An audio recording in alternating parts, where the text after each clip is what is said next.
Hey everyone. Look, most buyers walk into property negotiation already paying way too much, and they don't even realize it. Why? Because they don't ask the right questions. In this video, I'm going to roleplay the exact 10 questions you need to ask every selling agent.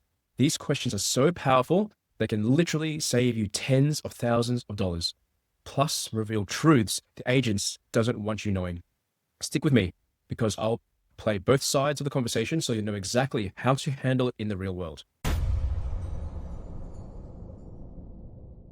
And later in this video, I'll show you the one question that not only saved one of my clients over $40,000 on their purchase price, but actually got them better terms of settlement as well. It's a simple phrase that works almost every time, and you'll be able to use it too. All right, let's get into it. When it comes to buying property in Australia, most people think negotiation just means making a lower offer, but professional buyers know it's actually about information. The questions you ask before you even make that offer, because every property has hidden context. Why the vendor is selling, how long it's been sitting there, what the true level of buyer interest is. And most buyers, they never find out because they don't know how to ask. So today, I'm not just going to tell you the questions, I'm going to role play them. So you know, word for word, how it sounds in a real negotiation with an agent. Picture yourself asking, picture yourself hearing their tone. That's how you build confidence.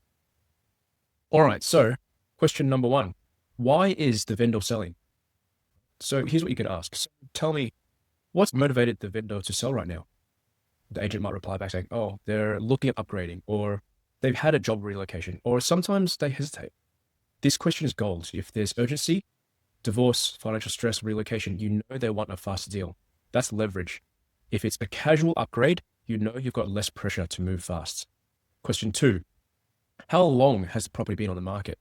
Right? So you can ask, how long has this place been sitting on the market for? If they say 3 days, okay, competition might be hot.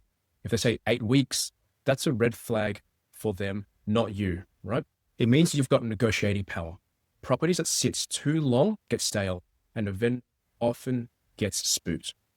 Question three, have there been any offers, right? Has the vendor received any offers yet? And how much were they, if you don't mind me asking?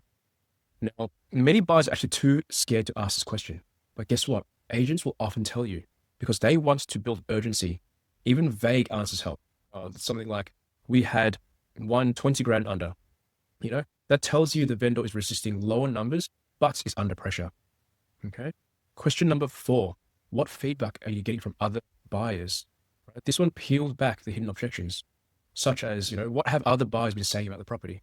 If they say, look, a lot of people think the bedrooms are small, or some buyers are worried about traffic noise, you can actually use these objections later in your negotiation as ammunition for your own offer.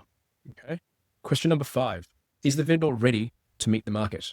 So literally asking the question, is the vendor realistic about where the market is right now? This forces the agent to either admit the vendor is stubborn or hints that they'll take less if pushed. Either way, you framed yourself as grounded in market reality, not an emotional buyer. Question six, are there any upcoming price reductions? Has the vendor considered dropping the price if there's no offer soon? This sneaks out insider information. Often the agent will hint, well, if nothing comes in soon, they'll rethink, right? That's your green light to wait a little bit longer and strike when they've softened a little bit. Question seven, what terms would suit the vendor best? Okay, so you can rephrase it as, outside of price, what's most important to the vendor? Settlement timing, deposit flexibility, which one is it? This is a big one because sometimes the vendor doesn't care as much about the price as they do about the certainty, the fast settlement, or even a rent back clause. If you can give them preferred terms, you can often shave thousands off the purchase price. Question eight, has the vendor bought elsewhere? All right. Can I ask, has the vendor already bought another property? If the answer is yes, they're under real pressure. They're paying 2 mortgages. That urgency can save you tens of thousands of dollars if you strike confidently. If it's no, you know they may have less need to rush. So you need to negotiate differently. Question 9, ask, are there any issues that we should know about? So before I get my building inspection, are there any known issues with the property that will come up? Agents who dodge this answer tell you everything. If they suddenly get chatty about a minor defect, that often means there's a bigger one. And when it shows up in your report, you've got reason to renegotiate. And number 10, If you were me, what would you offer? Now, this is my personal favorite. So the way that I would phrase is, all right, if you're in my shoes and you're making an offer today, what number would you throw down? Agents often can't resist answering.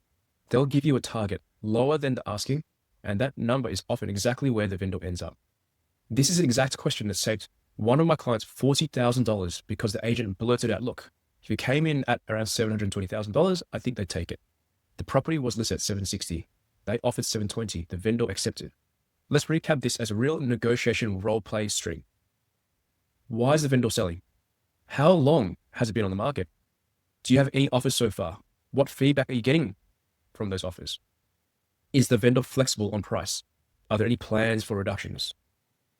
Have they bought elsewhere? What terms would help them? If you were me, what would you offer? That right there is the psychological funnel. By the time you get to the final question, you've cornered the agent into giving up their true number.